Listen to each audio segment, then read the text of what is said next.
So when it goes to YouTube.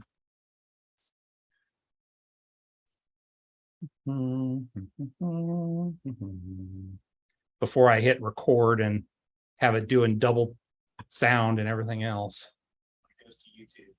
All right, shut this off. Excellent. Muted. Got it. All right. Let's get going. Do I have capability to share the screen? You should have screen share. Yeah, just one of us at a time, but yeah, you're one of the presenters, so we're good to go. Let me just pin both of us to the screen so that we're on here next to each other. And add pin. And then something I learned from a friend of mine the other day, take a photo of this, so then it allows us to have a caption here on top of it.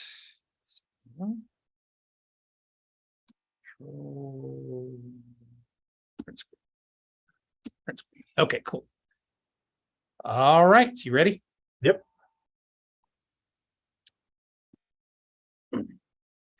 Hey, everybody, welcome back to the Sense of Things podcast. It is our weekly update, and this week, of course, is we're back in the saddle after being off for about a month, Tom and I. So we're going to kick off a little bit to cover what's going on in the inflation things. We're going to update on a couple of our old most interesting things. So we'll remind you about those, and we will get kicked off. How are you doing, Tom? Tremendous, Jeff. Welcome back on the show, man. It's looking it's good to have us back in the saddle again. Yeah. Fridays just aren't the same.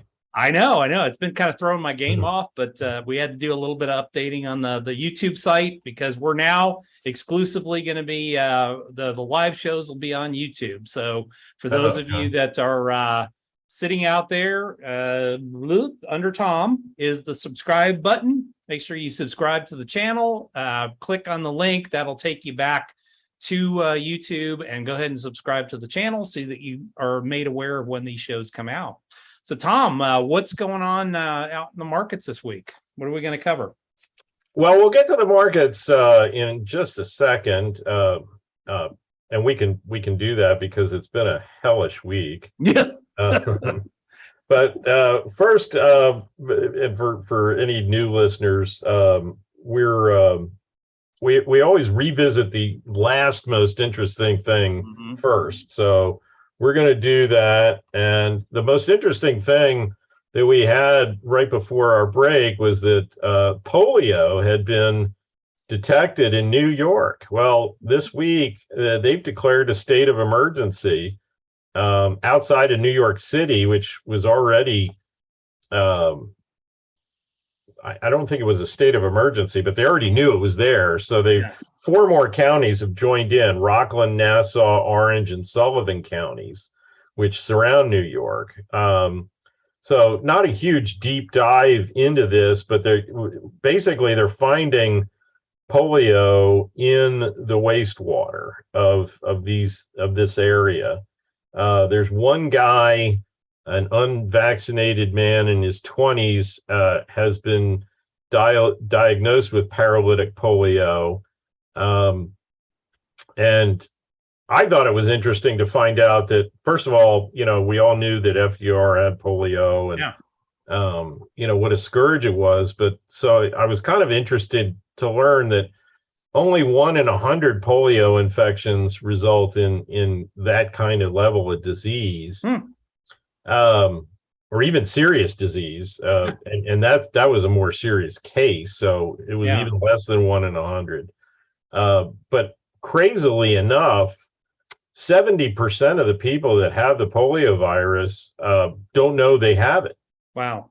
And so they're concerned, because what happens with those people is that they are kind of like little petri dishes in that they can mutate the virus that they get and pass it along to somebody else who doesn't know that they have it, and it could get worse to where it becomes enough of a case to paralyze somebody else. So with everything else going on in New York, with all the crime and everything else, now they've got polio.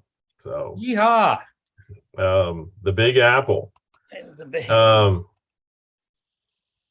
This came out today. Germany has seized control of 3 oil refineries, Dang. which is interesting from a couple of perspectives. Is that, first of all, until they did this, I didn't know that Rosneft had oil refineries in Germany. Yeah. It seems kind of crazy that they would have waited this long to do it. And it kind of begs the question of like, well, why were there Russian? I mean, it not really begs the question. I should say this differently. We all knew that the Germans were laying down in front of the Russians as far as energy went, but Yeah. I didn't know that it went this far. Well, I mean, are they just kind of about like it is like uber, environmentalist crazy? Why would you let them build oil refineries on your territory? I think you're exactly right. I think it's like, oh, we don't want to have anything to do with carbon. Yeah. But we need it. So you guys do it. Yeah. So anyway, now that winter is coming, yeah. Yeah, it's a whole different animal now. Well, yeah.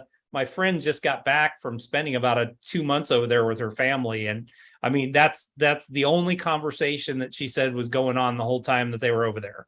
Is everybody's talking about what the winter is going to be like and all that, and I told her, I said, just the way the world and things tend to work. Of course, it'll probably be like the coldest freaking winter ever on history. When all this is happening. That would be definitely a Murphy's Law kind of thing. Yep. I read an article yesterday that talked about how much wood is in the form of pellets is being shipped from America to Germany in particular, and more broadly Europe. So, they've gone from we're gonna have wind and solar to burning back wood. To burning wood. Yeah. That's what I told her. I said, yeah, next time you go back, there may not be a black forest. No, they're importing it from us. Yeah. They're once again, we can't cut our own trees down, but we'll let you guys cut them down. Yeah, let you deforest half of your country or whatever. No, it's funny because I actually own a stock that's like the most obscure company I've ever found that actually makes like wood pellets and things like that.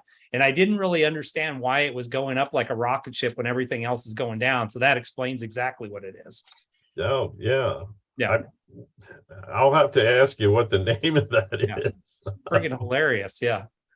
And now on to what's happening this week. And as I mentioned earlier, it's been a tough week, and it's all various parts or various facets of inflation and how inflation is affecting the economy and the market. So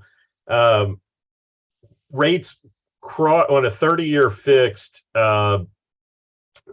crossed over 6% for the first time in more than 10 years. You have to go back to 2008.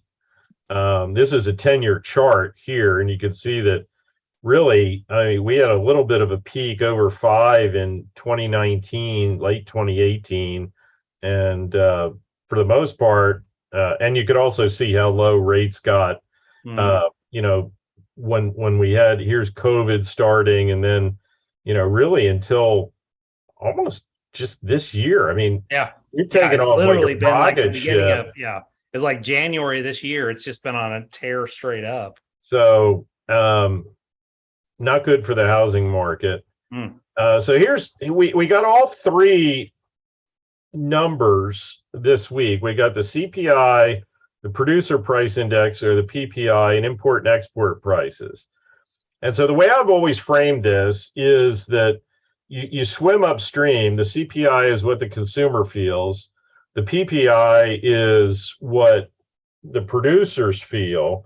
And import and export is, arm's length what countries feel from each other. Okay. So I've always I was drilling down from import and export prices. So there is some good news here, but we'll get to that last. The bad news. The CPI report came out this week, and it wasn't necessarily that the 0.1% was positive 0.1 when the consensus was for a negative 0.1. It was this number right here. The ex-food and energy number came in double the consensus and above the range. Yeah. And so that put the ex-food and energy number year over year, took that up over 6%. Yeah. And that had been below 6%. So it jumped from 5.9 to 6.3. And food in particular was a lot of the increase. Well, food and like the home energy type stuff was just off the charts.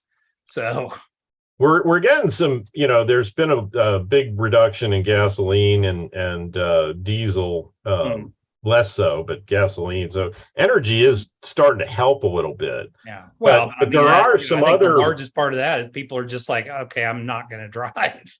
Well, there was demand destruction for sure.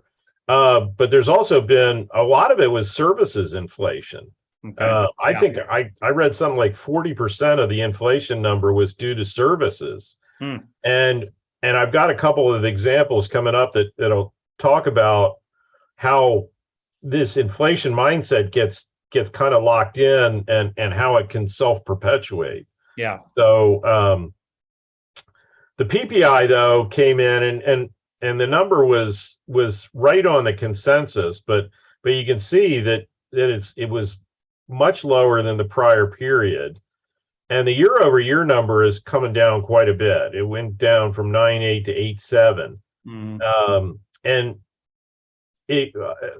people might recall the PPI was over 11 at one point. I mean, we really were raging way ahead of the CPI. So to see the PPI coming down to where it's only a little bit higher than the CPI is kind of a relief. Yeah. And then the import and export prices, they were overtly negative. Import prices were down a full 1%. Export prices were down 1.6%. You can see those numbers were negative the month before.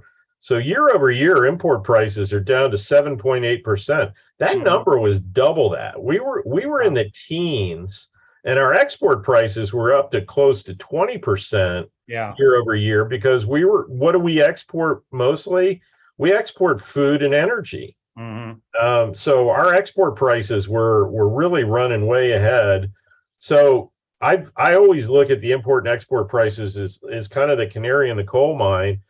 And so things are coming off pretty quickly on the inflation front. That's awesome.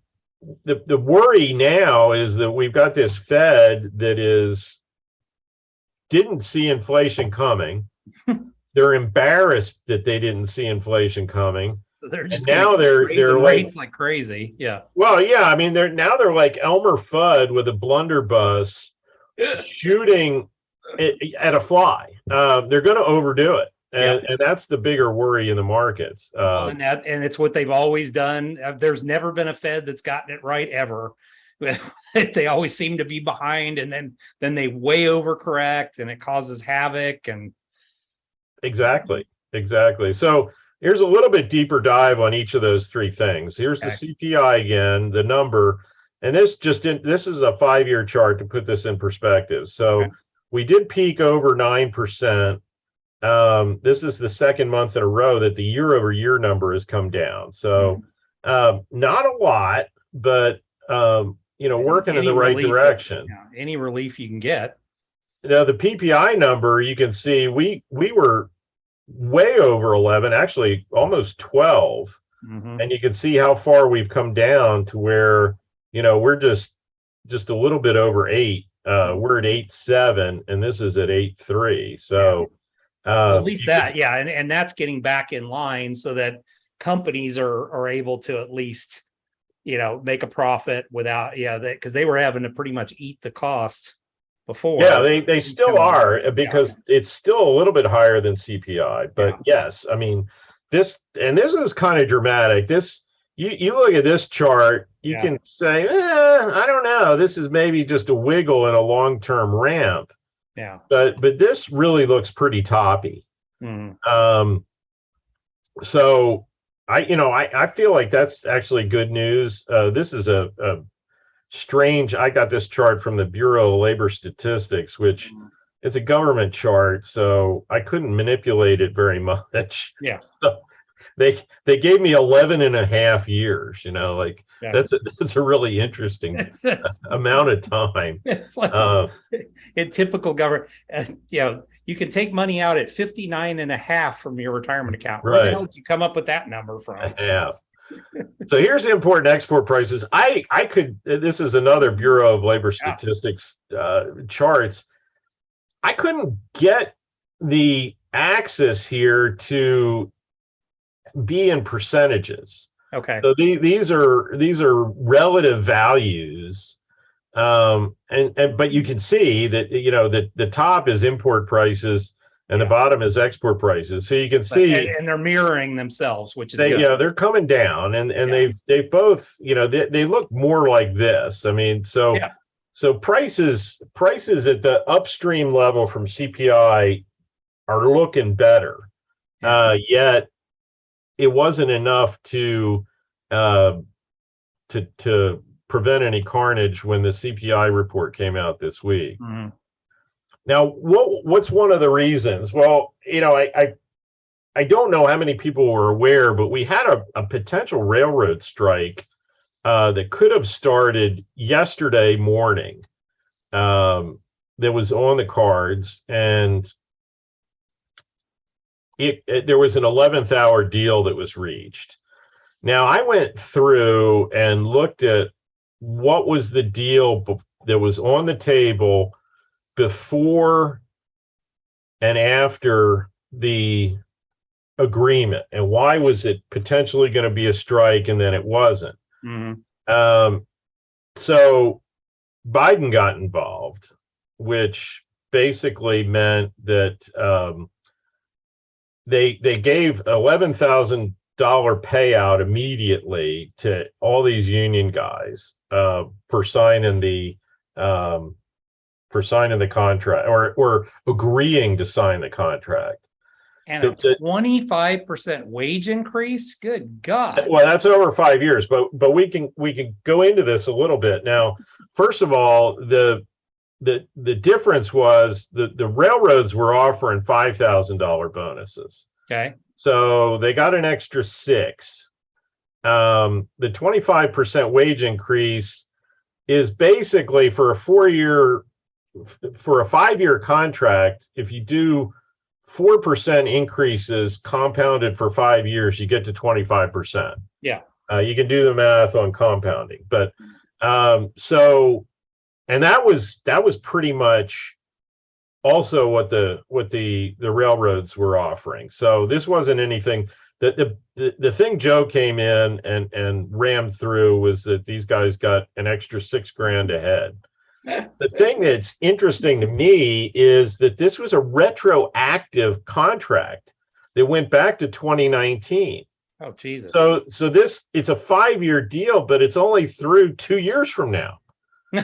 So the way they'll get these lump sum payments that help to cover the wage increases that they should have gotten back in 2019, 2020, and 2021. Mm-hmm. So, and last but not least, there's they have gold-plated health insurance, and there's no change to that. What I haven't been able to find out is that there was they got 3 to 5 weeks of vacation a year. Sweet. And they have 10 personal days a year. Okay. They wanted 15 days or 3 weeks of sick days guaranteed that they could take. And the railroads were balking at that because they're like, we got a schedule Yeah. stuff. I mean, because literally we're a railroad. I mean, we actually have a little work to we do. have a schedule, and like if you don't show up, then we can't run the train. Wow. So sick day is, you could just say, hey, I'm taking off, and you don't schedule it. Yep. So anyway, I don't know where that is, but given the fact that I think that they kind of bludgeoned them on everything else, I think that they probably got this. Now, the backdoor thing, and what a number of railroad people, railroad enthusiasts, and there are a lot of them, are talking about, is that behind the scenes, what the railroads got is they're going to be able to fire more people. So they're going to be able to riff the ranks. Okay. This is good news. Okay. Citigroup Economic Surprise Index. I was feeling pretty bad coming into this day, and then this is the Tom pulling it out thing. I'm loving this. Well, here, look at this. I mean, we visit, and first of all, just a shout out to Ed Yardini Research, because they've got this every week, and a great chart, and it's free on the internet. So Ed Yardini, keep up the good work. This is, it's actually gone positive as of yesterday.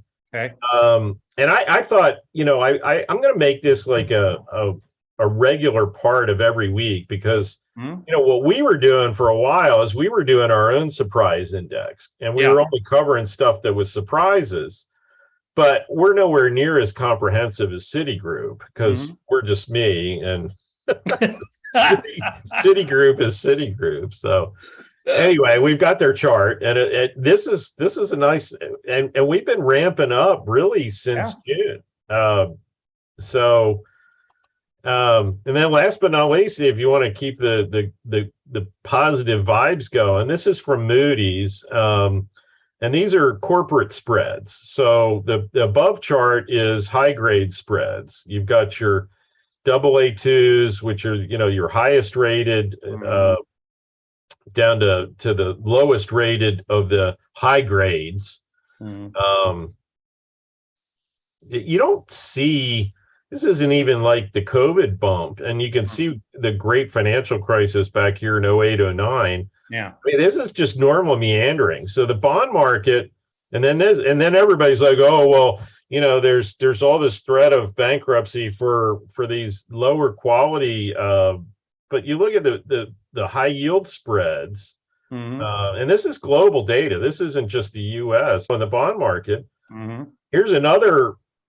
This is issuance. And so what these lines are is basically like everybody starts off the year at zero, and then how much bonds get issued per year. Well, you can see, it's going to be somewhere around $2 trillion, and you just track along the year. And this, it's hard to see for 2022, but right here, which is underneath the green of 2018. Oh, you see bond issuance it's right there, tracking along with the experience that we had in 2018.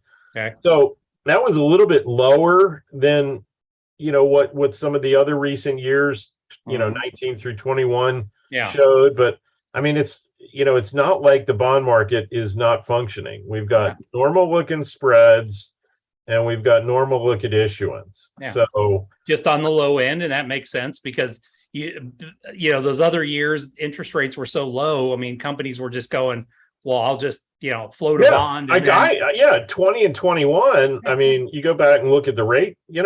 Like it's almost malfeasance not to have issued. Yeah, well, so many of them went, hey, I will float a bond. It's going to be 2%, and then we'll just turn around and buy back stock, and pump the stock up at that point. So, all right. I mean, that's some companies did that. Other companies did refinance debt. Just take some 5% coupon stuff off and often, get some two and or two and or three long or term. It's three and like, a I mean, half. why would you Yeah, I not mean, do that? it allowed for a lot of financial engineering. Yeah. And it helped improve company balance sheets across the board. So Absolutely. again, from a macro perspective, I'm just not seeing the issues here. And then it's like, oh, okay, well, what about emerging markets? Because all we've heard in the month, or all I've heard in the month since we last talked, is strong dollar, strong dollar, strong dollar is killing everything. Strong dollars, the euro went below parity. The pound is going to go to parity.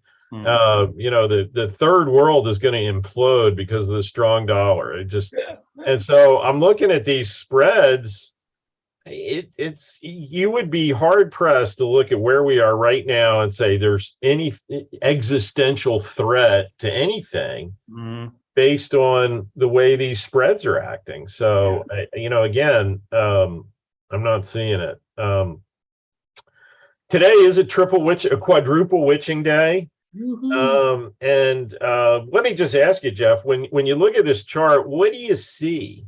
I see us going back to our old trend of everything. The 2-month period of September through October is statistically the worst 2 months of the year. Yep. And, there's a lot of cyclical weakness built in. And so we're only halfway through September. Yeah. So there is, we've got the headwind here, but you could look at like September, the previous Septembers we saw negative outcomes. So but I mean, you also looked at the Q4 after that tended to be pretty decent. Exactly. So it's been a tough week, but these are some positive things to look at. This is our sentiment, our view of sentiment, the fear and greed index. Now, for as bad a week as we had, this is not enough fear. A 32. We were actually above 50 for a while there. You can see this is the summer rally that we had that ended in August, and now we're going back down. But you can see where we were in May and June when the market bottomed, and how negative things were earlier this year. So similar thing with this is a 5-year chart of the the Association of American Individual Investors, the AAII.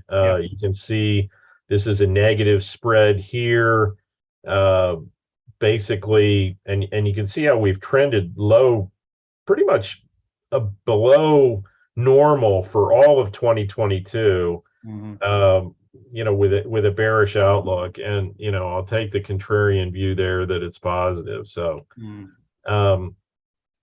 and now we're on to the most interesting thing.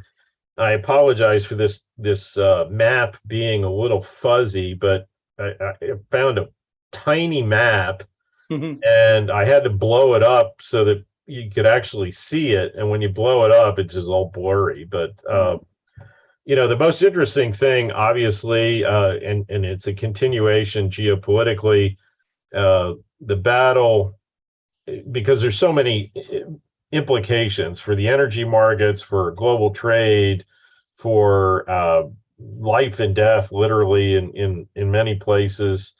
You could be an executive of an oil company in Russia, or you could be a Ukrainian citizen. Either way, you've got some worries. The Ukrainians last week had a lightning offensive. It's the only way to describe it, especially after fighting a World War I style trench warfare for several months.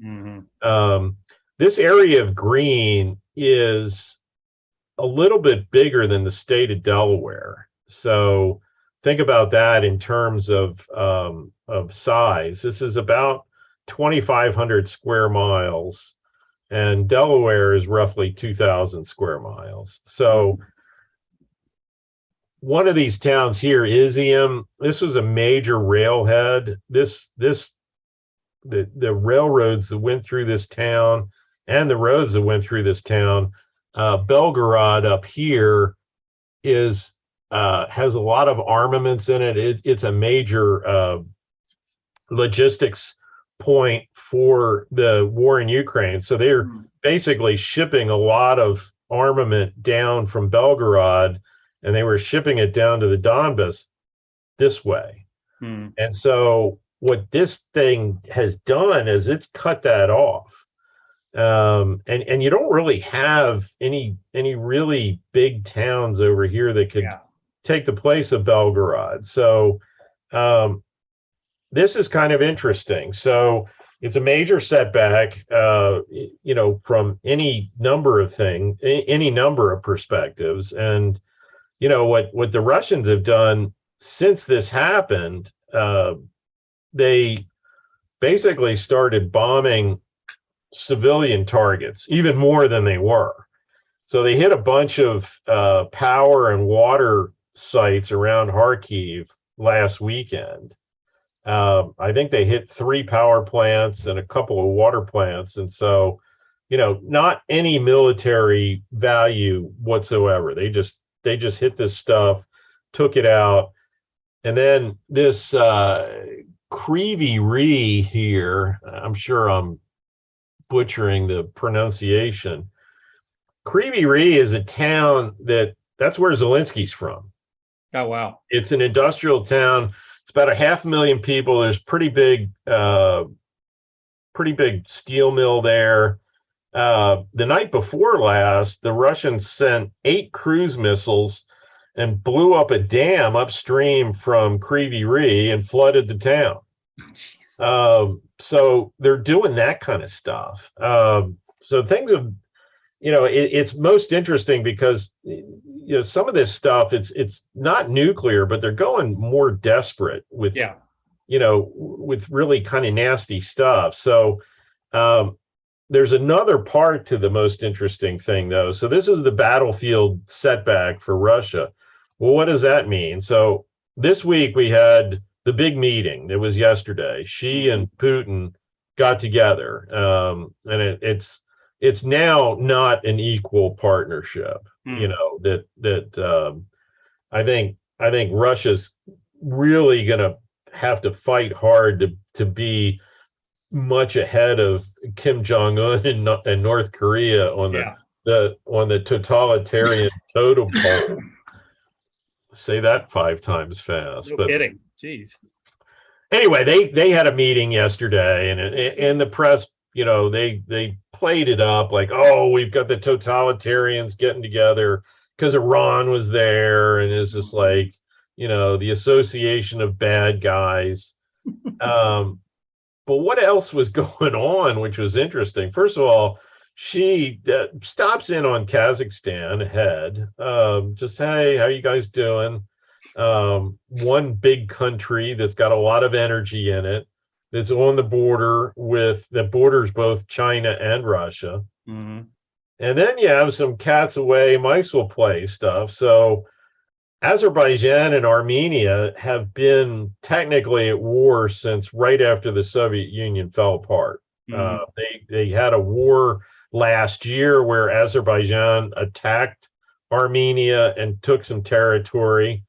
The Russians sent in peacekeepers, and everybody who wanted to be negative said, oh, this is the way the Russians are taking back control of the Caucasus. Was that under the guise of sending in peacekeepers, they're basically pulling Azerbaijan and Armenia back into the fold, or getting the band back together. A lot of hipsters in the media wanted to make it sound like, oh, this is Putin just being this really, really suave and creative guy for recreating the empire. Well, they got back to fighting, and Azerbaijan, which has oil, and Armenia, which doesn't, which means that Azerbaijan has been gaining in relative wealth with all the higher energy prices. So they've been buying more armaments. They went ahead and attacked Armenia and killed like 50 guys right away. Jeez. I mean, 50 soldiers is not like a little incursion. I mean, that's No, that's a big incursion. pretty good sized battle. Well, the Armenians have a mutual defense thing along the lines of Article 5 with NATO, and they have it with Russia. So the Azerbaijanis attacked Armenia. Armenia calls up V. Putin and says, "Hey, dude, we're getting attacked. We're gonna exercise our rights." And the Russians are like, "We really don't have anything for you." sorry, we're all tied up. Sorry, we're busy in Ukraine right now. And that's the theme of this whole most interesting thing, because now you got Kyrgyzstan and Tajikistan, two other ones that are former Soviet satellites, are fighting with each other over border stuff. This just broke out like 2 days ago, and they're it's you could, if you look just quickly, you would think it looks like Ukraine, because you got the burned out tanks pictures. Yeah, I mean, it's so. This is when you're as big as Russia is, and you start to lose. You're like a shark. You got, or Putin at least has set this country up to be like a shark. If it's not like devouring, it's dying. Yeah, and so they take this on the chin, and within a week, they're getting rolled back all across their southern border. Yep. Kazakhstan, Armenia, Azerbaijan, Kyrgyzstan, Tajikistan. So stands are all going buck wild. So. Yeah, these are the dominoes that are falling. Yeah. So, and they all don't like each other very much. No, they don't. And Kyrgyzstan and Tajikistan, I mean, we could do a deep dive on that. Those were like made up countries. Stalin literally created those countries out of just his own mind, and he gave them really weird borders because he wanted them to be at tension with each other. And there's a third, I think Uzbekistan is in that same area, and they all have, I mean, it's like a crazy puzzle piece bunch of borders that all goes down to Stalin. Stalin created that because he wanted tension between all three of those countries, and he wanted to therefore be able to rule over them easier because they'd be fighting with themselves. And so, well, it works. Now is that they're fighting amongst themselves, and the Russian bear is a little preoccupied. Yeah. And cannot handle anything. So anyway, that's what we got this week. All right. That's the most interesting thing. Most interesting thing. So I'll be looking for that update in a week or so here, what's going on in all the stands. So a lot of stand action. Stand action. All right. So I have to tell you, I mean, just I think I said this a few months ago, but I mean, one thing that could happen, there's over 100 republics within Russia. Yeah. That when the Soviet Union fell apart, there were only 15 SSRs. Okay. But I think there's like 108. I should know this. I mean, like we have 50 states. They've got. Yeah. I mean, but they can lose a few on the perimeter. Yeah. And the thing that I found interesting is that there are all sorts of stands that you've never heard of that are in Russia that border on these areas, that if the Soviet Union starts to hemorrhage around the edges, or Soviet Union,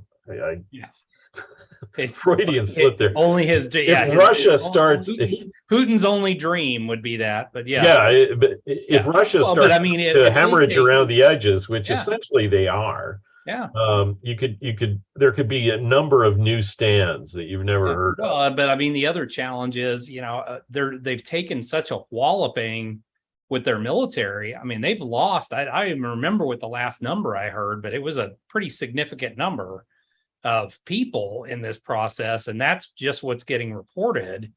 I mean, you've taken it pretty much on the chin. He's had to reinforce from or from Siberia and stuff like that. I mean, it's like, They're okay, taking guys out of prison.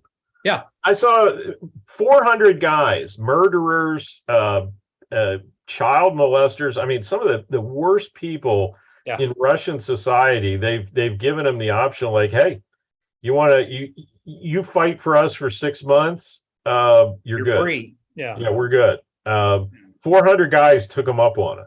Wow. I mean, that is literally scraping the bottom of the barrel. Absolutely. And it's not a rumor. I mean, they showed the buses leaving the prison with the guys heading there. Yeah. Hand them a gun and point them in that direction. And let me just say, I kind of zoomed in.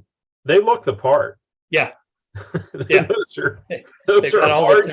All the tattoos. If you have a mental image of what a hardcore Russian prisoner criminal looks like, Siberian prisoner, that's pretty much it. They're they're headed to Ukraine. That's awesome. That's wonderful for the Ukrainian people too, I'm sure. So, well, Tom, thank you so much. And folks, we're here every Friday, so make sure that you subscribe to the channel. Also, we love, and I challenge all of you now to put a question in. We'd love to address your questions on the show next week. And we're here live. We're always available too. We didn't talk about it today, but in future, as we're doing these shows live, you can actually pop in a question into the chat, and we can answer the questions live as well. So I encourage you, wherever you're watching this, whatever you're doing. But you got to subscribe though, right? That is true. You do have to subscribe. It's a free subscription. But wherever you're at, pop this in. We'll be posting it up on our social media. So make sure, just pop a question in and we'll include that in the next upcoming show. So thanks a lot. And we'll also give you a shout out, by the way. So thanks a lot for joining us. We look forward to seeing you back here this next week.